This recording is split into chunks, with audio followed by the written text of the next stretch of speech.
kami ucapkan selamat malam, Sugeng Dalu, Namo Buddhaya, Rahayu. Mohon maaf, saya sengaja salamnya cukup 2. Karena ini di wihara, saya pakai salam Buddha dan salam Jawa. Karena saya yakin kita semua orang Jawa dan kita tinggal di tanah Jawa, dan saya yakin semua ingin menjadi orang yang Jawa. Nun sewu, napa enten sing rawuh teng mriki ora kepengin dadi wong Jawa? Mboten nggih? Pengin Jawa sedaya nggih? Nggih. Nun sewu Bapak Ibu, para yang mulia, para Bante. Perkenalkan, nama saya Sutrimo Reksobudaya. Kami dari Lembaga Pengkajian Pelestarian dan Pengembangan Budaya Nusantara. Acara ini juga nanti bisa disimak ulang di channel YouTube kita, Raket Prasaja TV. Dan kami mohon maaf pada pembawa acara dan juga terima kasih. Terima kasih karena sudah diberi waktu untuk kami. Mohon maaf karena dari yang punya hajat, saya didapuk supados menjadi moderator. Tapi pembawa acara mengatakan saya harus jadi narasumber. Kan bingung saya harus duduk di mana. Sementara tubuh saya cuma 1 gitu. Saya nggak bisa jadi 2 orang, 1 narasumber, 1 moderator. Dan yang saya pegang amanahnya tuan rumah. Mohon maaf, terima kasih ya Bante Sri Ratanu. Nggih. Para Bapak Ibu yang saya hormati, malam ini merupakan perayaan Purna Pugar Wihara. Kalau kita bicara tentang budi luhur, yang mulia Bante Dhammasubhu itu luar biasa. Saya penggemar beliau. Ketika beliau memberikan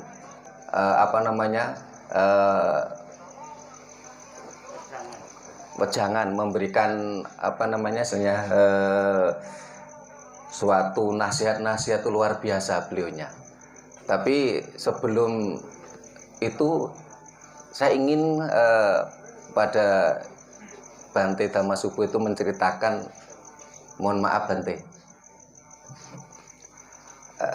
mulai kapan umat Buddha ini memiliki rumah ibadah? Karena kalau saya lihat ini wihara ini kan rumah ibadah. Sementara saya pelajari, saya selaku yang suka utik-utik budaya, saya lihat dulu itu umat Buddha nggak punya rumah ibadah, punyanya tempat ibadah. Nah, rumah ibadah dan tempat ibadah kan berbeda. Sehingga nanti saya mohon untuk memberikan pancingan, Bante. Biarkan yang hadir, yang tahu ya biar tambah tahu, yang nggak tahu ya biar nanti tanya. Nah, untuk Mas Eko ini ketua GMRI, Gerakan Moral Rekonsiliasi Indonesia. Saat ini beliau sedang mendengungkan kebangkitan spiritual. Kenapa? Kami ini teman lama, tapi juga lama nggak ketemu. Ketika beliau menggaungkan kebangkitan spiritual, saya di Facebook saya menulis, agama bukanlah indikator moral. Sehingga banyak tokoh agama yang saat ini mohon maaf moralnya dipertanyakan. Indikator moral apa? Indikator moral adalah budi pekerti. Nah, ini kan mirip dengan kebangkitan spiritual yang disampaikan Mas Eko tadi. Sehingga nanti biar dibedah tentang bagaimana kebangkitan spiritual. Supaya bangsa ini bangkit seperti peristiwa Eropa abad ke-13 dengan revolusi Renaissance. Ketika kekuasaan agama memasuki publik, bangsa terpuruk. Eropa revolusi. Setelah itu pemisahan kekuasaan agama tidak boleh memasuki kekuasaan publik. Eropa bangkit, jaya, bahkan sampai detik ini masih jaya. Sementara bangsa kita masih terpuruk. Padahal bangsa kita bangsa tua, bangsa yang hebat, tanah air kita kaya raya. Tapi kita seperti ayam mati di lumbung padi. Kami mohon Bante untuk bercerita atau menceritakan mulai kapan umat Buddha memiliki rumah ibadah. Kami persilakan Bante. Sebelumnya saya akan dengan hormat mengundang Dr. Andus Sudano, MSI, butuh mongso mekaring agami. Nah itu saurunge bercerita tentang rumah ibadah agama Buddha. Jadi kapan kebangkitannya itu ono dandang gulone. Wah, mantap nih Bante. Ya, itu kayak Pak Dan. Ini memang ciri khas Jawa ya harus ada mocopatnya Bante nggih. Oh nggih, monggo.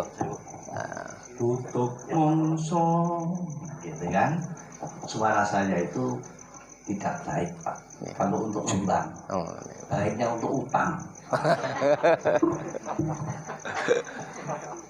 Kalau utang itu gali-gali Pak. Ini gini nyumbang itu ting geruja. Nah, jumeneng nggih saged Pak mboten napa. Dipun jengkeng mawon.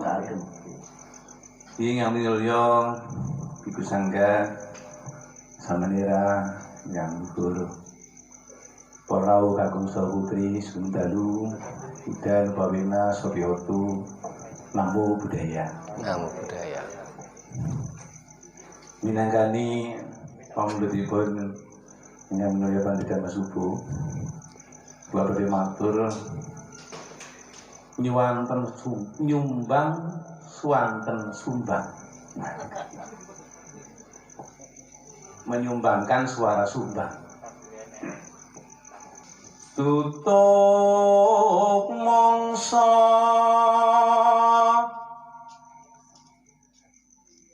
mekaring agami Buddha Dhamma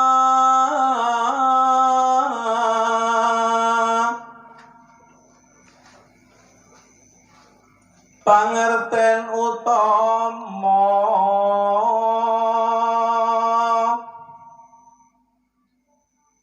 kasunyatan dedasare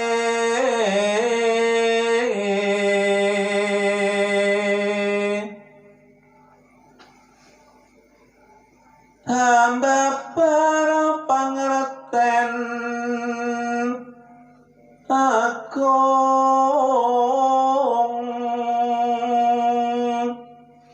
ulah susila lawan samati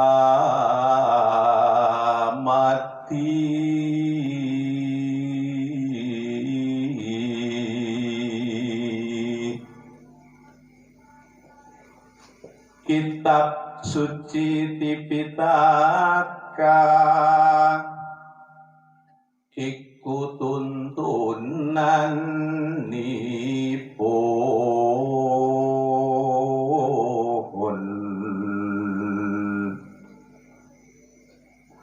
tan mangeran mring Brahala Amarsudi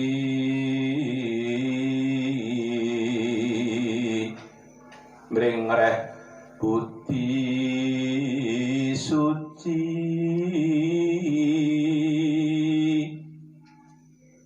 mangkono agama Buddha.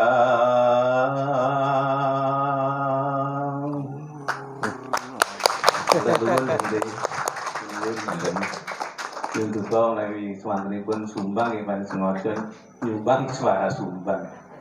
Silakan teman-teman Pandhita Mas Subuh. Mungkin nanti jangan orang datang kuda yo lumo to sik kilingan ora? Ayo kono muni. Monggo Pak ngerti Pak.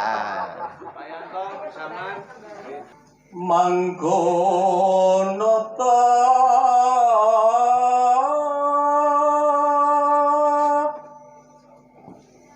risang Buddha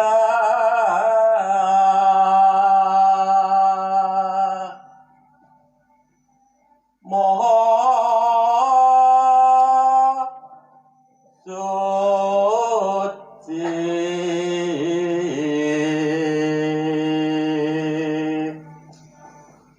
paripurna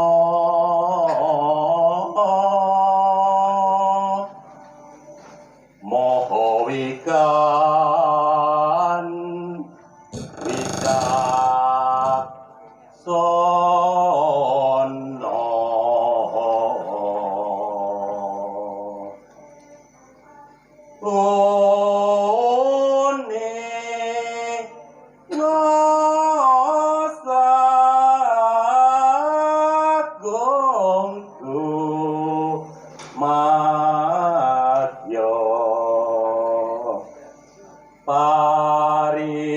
paripurna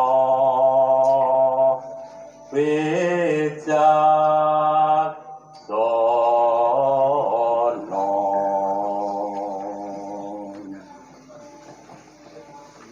para siswa mudya kawruh kang nyata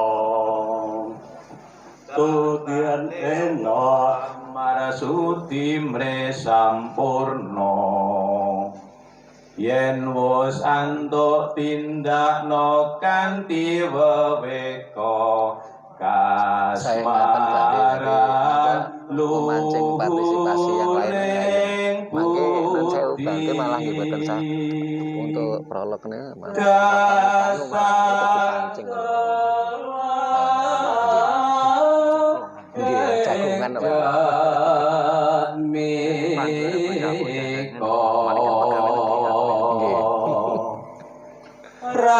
Raras roro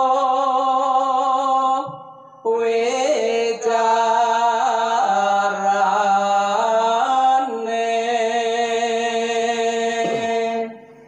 netra tajam amra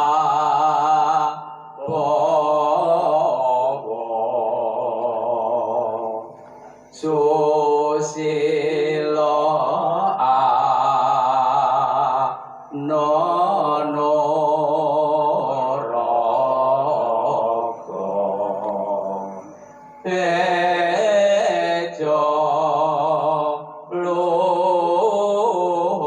luhum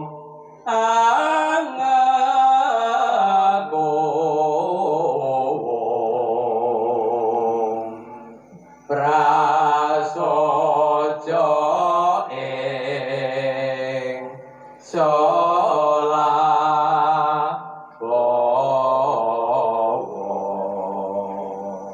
para siswa ngutiya kawruh kang nyata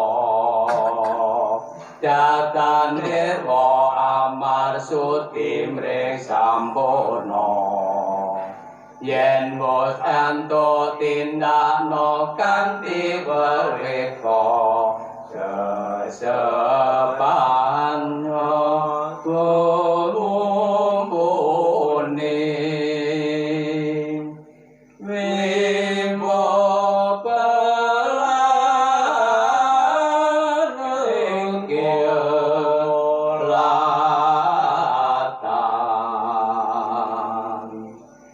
antara lahir lan batin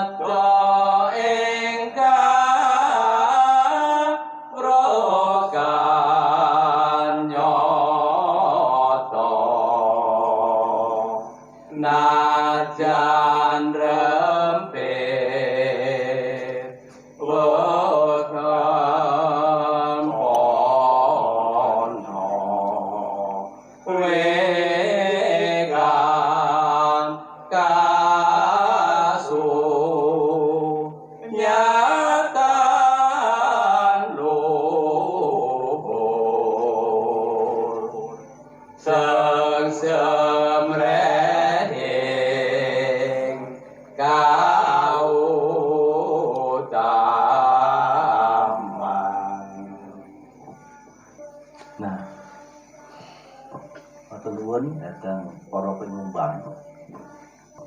Itulah bedanya tembung dengan tembang. Tembung itu kata, tembang itu kata yang berirama. Makanya jadi tembang. Sebetulnya itu tutur kata, nasihat, wejangan, ceramah, khotbah, akan tetapi dibawakan dengan irama, dengan nada, sehingga menjadi tidak hanya kata-kata yang biasa. Ketika dibawakan dengan irama menjadi indah, dan itu adalah budaya khas para leluhur kita. Pada zaman lama kita mempunyai satu episode, satu periode, satu masa, namanya tradisi lesan. Jadi setiap orang memberikan nasihat itu dengan kata-kata yang diiramakan, yang dinadakan. Dalam ilmu komunikasi, bahasa lisan itu didukung dengan 3 otoritas. Satu namanya diksi, yang kedua intonasi, yang ketiga artikulasi. Diksi pemilihan kata-kata, intonasi itu nada, artikulasi itu makna. Satu kata yang sama dengan nada yang berbeda artinya menjadi lain. Contoh nih, satu kata aduh dengan nada yang berbeda artinya bisa lain. Aduh, aduh, aduh, aduh, aduh, aduh, aduh, aduh. Satu kata. Nah, tembang itu adalah kata yang diiramakan dengan irama yang mengandung rasa, sehingga yang berbicara itu tidak hanya suara kata, tapi suara rasa. Tadi di satu kalimat tan mangiran mring braholo, tapi dari temakan. Nah, tahu baris keberapa itu karena dandang gula, mungkin baris terakhir sebelum baris kedua sebelum terakhir, tan mangiran mring braholo mangkono agomo Buddha. Itu Pak Trimo. Loh, kok malah nuturi wong budayawan iki. Ya nguyahi segoro iki. Kan senior berarti ya. Apa meneh sebelah kiri saya itu. Saya wis ora ana amut-amute. Badane saya aja 2 kali. Nek jejer kaya angka 10 kan. Tan mangeran mring braholo artinya tidak menyembah, tidak menuhankan berhala. Dan itulah agama Buddha. Tadi ditembangkan oleh Pak Dr. Andes. Pak Dr. Andes Sudano, Samar Sudano tadi. Itu. Dulu dituduh umat Buddha itu menyembah berhala. Dituduh umat Buddha itu penyembah api. Ya tidak bisa dihindari, apanya ya kena. Nek sembahyang ya ana genine, ana apine, ya ana patunge, ana sajene. Nek umpamane dikandhake kuwi nyembah berhala, ya ndak salah. Tapi itu ndak bener. Karena sebenarnya tan mangeran mring baholo artinya tidak menuhankan berhala, juga tidak menyembah api. Dulu Pak, sebelum ada forum-forum namanya forum antar umat beragama, yang paling dicurigai itu umat Buddha. Kalau belum ketemu apa-apa, wes engko mesti wong Buddha ki penyembah api. Tapi ternyata begitu kita sudah saling ketemu, terbukti umat Buddha bukan penyembah api. Lalu penyembah api yang sebenarnya itu siapa? Kalau mau jujur, kalau mau jujur ini Pak Eko, penyembah api yang sebenarnya itu adalah perokok-perokok berat. Kayak sing guyune banter kayak ngebule mesti ngepus. Kayak Pak Yakob kayak. Rokok dino rompak bareng. Ya. Ya itulah tradisi Silesa. Jadi Bapak Ibu Saudara sekalian, maka para generasi masa kini ada baiknya mengenal satu masa namanya tradisi lisan, yaitu dalam berkomunikasi, berwawan hati itu dengan tembang. Anak nangis ditembangke. Enggak kaya saiki anak nangis diwehi HP. Cuma Bante itu enggak boleh nembang, Pak. Dulu kalau anak nangis itu ditembangke. Sampai golek ini. Lelo ledung wis menengo anakku si kuncung. Embok emu lagi adus menyang kali. Wis meneng anakku si kuncung. Kuncung itu ini. Dan rambut ini adalah radar otak. Maka kalau rambut diraba itu memberikan kontak kepada otak. Maka orang kalau dilus-lus rambut itu jadi ayem karena otaknya itu menjadi rileks. Karena itu saya tidak mengusulkan itu punya bapak-bapak ibu sing dibujuk rewel itu nek rewel cek kasih lulus-lulusan ora sido nesu. Itu dulu. Nah, baik. Karena itu ketika sekarang ini generasi masa kini tidak mengenal lagi yang namanya tradisi lisan, tidak bisa membedakan tembung dengan tembang, bahwa kata-kata itu dianggap alat untuk berbicara. Jadi tidak tahu cara menggunakannya. Maka sekarang bahasa selain mengalami reduksi, pengurangan bahasa, terutama bahasa AP. Selamat malam Bante. Sekarang di sini di malam Bante. Loh ya tahu, gue juga ngerti ini. Tapi ketika kita ngomong tradisi lisan, nggak ngerti orang nyambung. Pelaku itu berarti. Ini pelaku. Nah, jadi diganti sekarang Bante. Dapatnya dulu itu indah. Kakang Bate Duraharjo. Artinya bagaimana Kang? Selamat. Cuma begitu Mas. Parita itu tembang. Karena itu mantra bahasa Bali, mantra bahasa Sanskerta, montro bahasa Jawa. Jadi kalau sampean baca parita itu sebetulnya yang berbicara itu rasa. Orang mung asbun asal bunyi, bukan parita seruni seru waton muni. Tapi pakai bahasa. Kalau kita belajar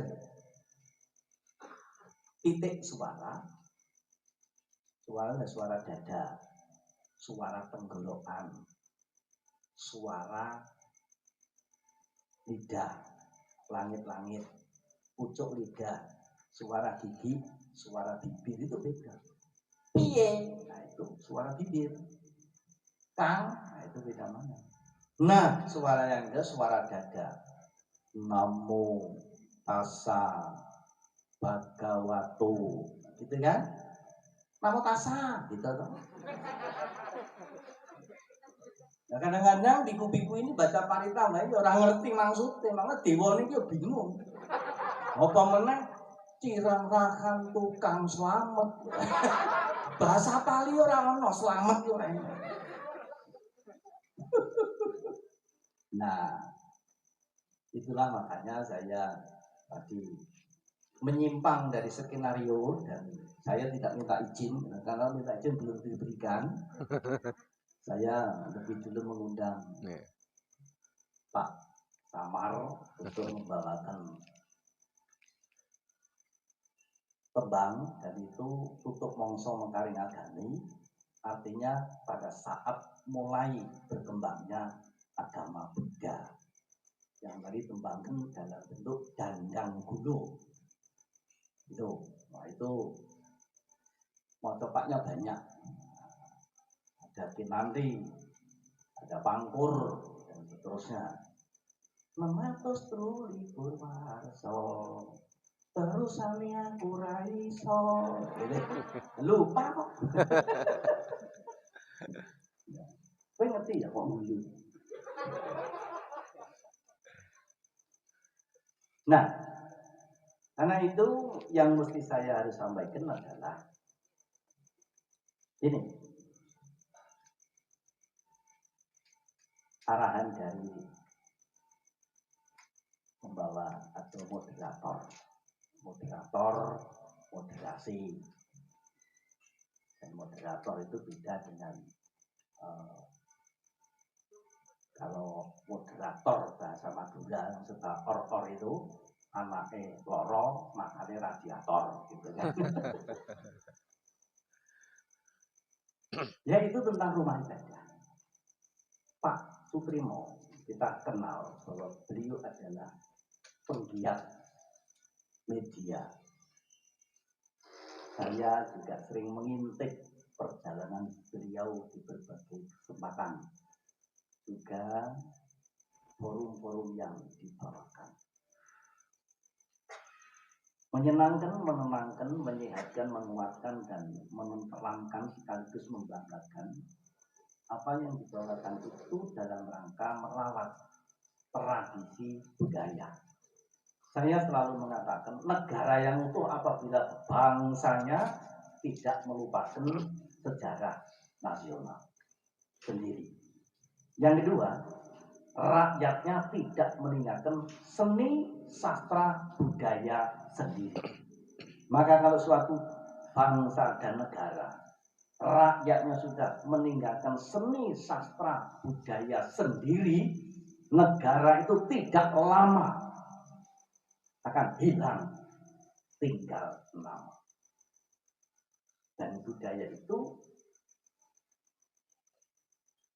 tadi Bante Siri mengatakan adalah alat yang menyuburkan sebuah peradaban.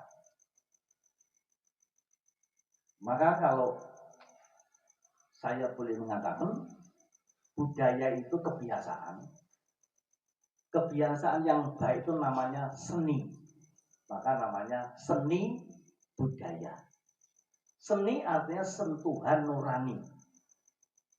Maka seni menjadi ukuran martabat suatu bangsa, manusia, juga agama-agama. Artinya semakin halus nuraninya akan semakin indah karya-karyanya. Karena itu kalau nuraninya tidak halus, jangan mimpi. Mimpi saja jangan. Bisa berkarya yang indah. Berkarya apa saja. Ini ada tulisan dalam bentuk grafir. Bisa menggrafir begini ketika nuraninya itu indah. Maka karyanya menjadi indah. Bersuara, kalau nuraninya indah, suaranya juga indah. Bayangkan kalau nuraninya sedang tidak indah, kata-katanya bukan jadi tembang, jadi marah-marah, jadi demo, marah-marah. Nah, karena seni menjadi ukuran martabat suatu bangsa, manusia, juga agama-agama. Seni Buddhis itu relung. Sekecil apapun relung. Karena memang nuraninya itu relung. Bukan tajam, linear, menusuk. Nah itu seni ukir. Lalu seni tembang. Lalu seni suara. Nah, Bapak Ibu, karena itu budaya menjadi penyangga sebuah peradaban. Para seniman itu adalah perajut budaya, pelaku budaya. Itu seniman. Nah, budayawan itu artinya, ya saya tidak tahu budayawan itu sebetulnya budaya hanya awan kalau bernindak atau begitu. Jadi kayak sariawan itu kan, itu hanya siang Pak, kalau malam tidak sakit. Sariawan itu sari awan, jadi sakitnya enggak siang. Nek sakit mau namanya sari wengi gitu lah. Nah itu budaya. Sekarang yang tadi dipesankan oleh Bapak Suprimo adalah berbicara tentang rumah ibadah. Rumah ibadah dalam agama Buddha itu namanya apa? Ada beberapa kategori. Yang paling umum dikenal adalah wihara. Karena sesuai dengan SK pemerintah tentang rumah ibadah agama-agama. Masjid, musola, surau itu untuk muslim. Pura atau pura itu untuk Hindu. Gereja itu untuk Kristiani. Gereja, kapel, itu ada SK-nya. Makanya kalau mengajukan tempat ibadah, ya tempat ibadah wihara. Cetia tidak kategori karena tidak dikenal. Yang dikenal adalah wihara. Tapi wihara itu sendiri sebetulnya bagian dari rumah ibadah secara keagamaan Buddha. Ada namanya arama, ada namanya sima, ada namanya dhammasala, ada namanya kuti, ada namanya danasala. Nah, keseluruhan itu disebutnya wihara. Arama itu apa? Arama itu hutan buatan. Lama-lama dikatakan asrama. Pada asalnya arama. Jadi kalau ngandat itu tidak ada pohon nih, kata arama harus dihilangkan itu. Itu menyalahi teks itu. Dulu rencananya belakang itu jadi hutan. Maka namanya Dhamma Dipa Arama. Sekarang hutannya orang lain. Jadi tembok kabeh. Itu ini Dhamma tembok misalnya gitu. Bukan sing duwe lho nang ngono. Tapi aku pembinaannya. Kayak bisa tak pecat kayak. Oh, sing ngangkat saya kok. Jadi arama artinya hutan buatan. Di dalamnya ada wihara. Wihara kompleks yang di dalamnya ada namanya sima. Sima adalah satu bangunan Pak Trimo yang gunanya untuk melahirkan biku baru. Jadi biku ini tidak bisa dilahirkan sembarangan. Dan juga ada prosedur yang harus ditaati. Untuk menjadi biku meskipun sementara, karena ada program biku sementara 1 bulan, 2 bulan, 1 minggu, 1 minggu, 2 minggu. Meskipun samaneranya, meskipun bikunya sementara, tapi prosedurnya tetap permanen. Diharap tahu kenapa mau Pak Baja, meskipun sudah hafal yang namanya wandana, harus mengikuti acarya, menirukan kata demi kata. Dan itu untuk melacak ini keturunan siapa. Dan itu penabisan biku itu diterjemahkan atau diterjemahkan dalam kawruh kebatinan. Kalau sang guru mau menurunkan pelanjaran, wah itu menarik Pak. Gitu. Itu persis kalau para samanera itu mau jadi biku, harus mengikuti kata demi kata. Makanya pelanjaran kawruh kebatinan dulunya tidak boleh ditulis, harus diikuti kata demi kata.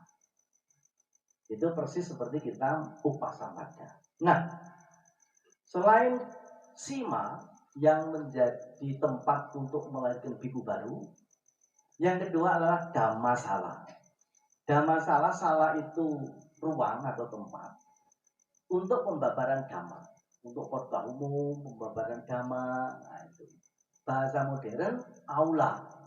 Itu namanya dhamma sala. Lalu ada dana sala. Dana sala untuk apa? Untuk tempat makan. Namanya dana sala. Lalu kutik biku. Kutik biku itu para biku ini tinggal di satu tempat sendiri. Namanya kutik biku. Kenapa dia kutik? Itu artinya kamar untuk tidur biku. Namanya kuti. Jadi kuti singkatan dari kamar untuk tidur biku. Ini karangan saya.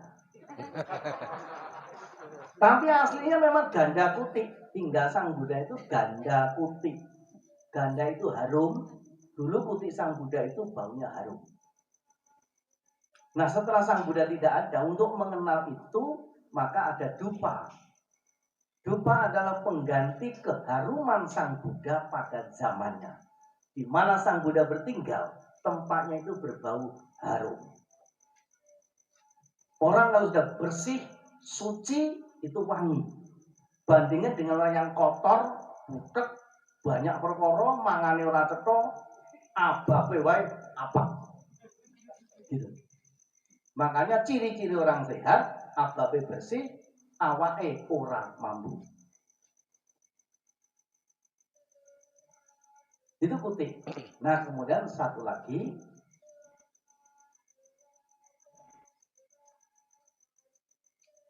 cetia. Cetia ini satu tempat yang untuk menyimpan barang-barang peninggalan Sang Buddha. Pada ada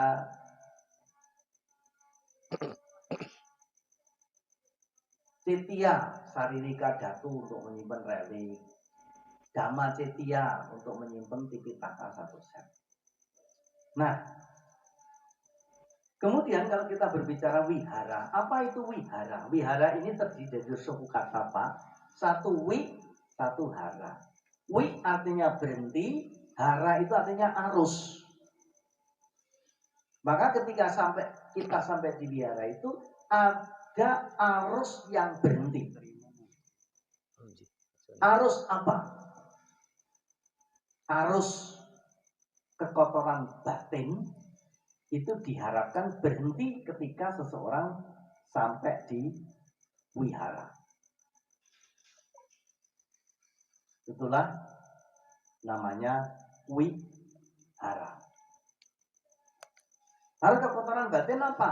Keserakahan, kebencian, dan kedunguan. Makanya di mana-mana ya wihara tidak digunakan untuk mengembangkan arus kekotoran batin yang berupa keserakahan, kebencian, kedunguan, kemarahan. Karena itu fungsi wihara berbeda dengan fungsi yang lainnya. Kadang-kadang fungsi tempat ibadah untuk berunding, mau menggulingkan kekuasaan. Ada itu, Pak. Ya. Tapi nggak boleh ngomong. Sampai ngerti tuh. Iya.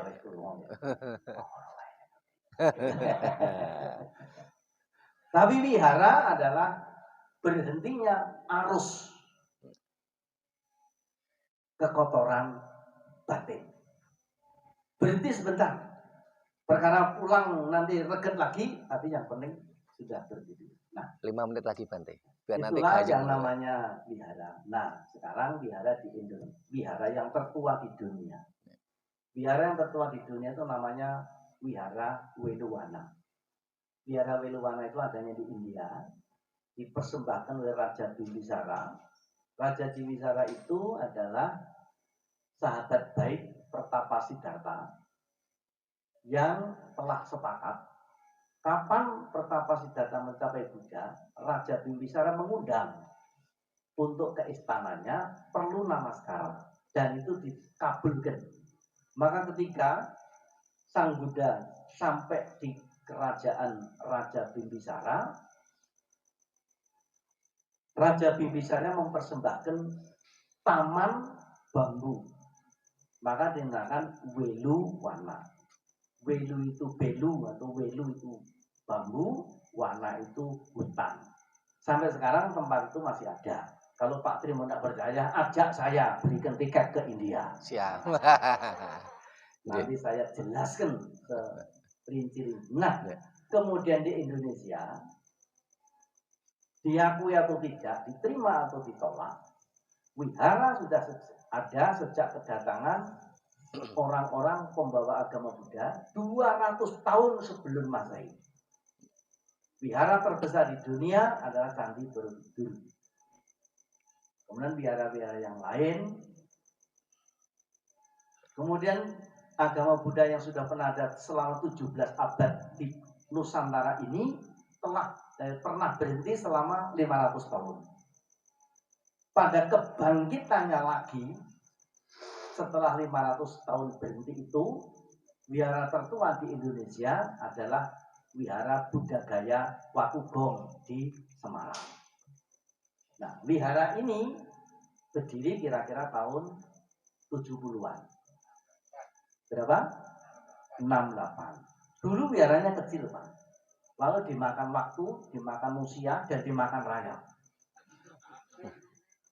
Setelah putra daerah ini ada yang menjadi biku, karena biku itu tinggalnya di wihara, tidak tinggal di rumah, maka perlu menghidupkan kembali wihara yang sudah rapuh itu. Maka Bante Sirirakano sebagai putra daerah ini membangkitkan kembali wihara yang sudah dimakan rayap itu dengan merayap 11 tahun, kan?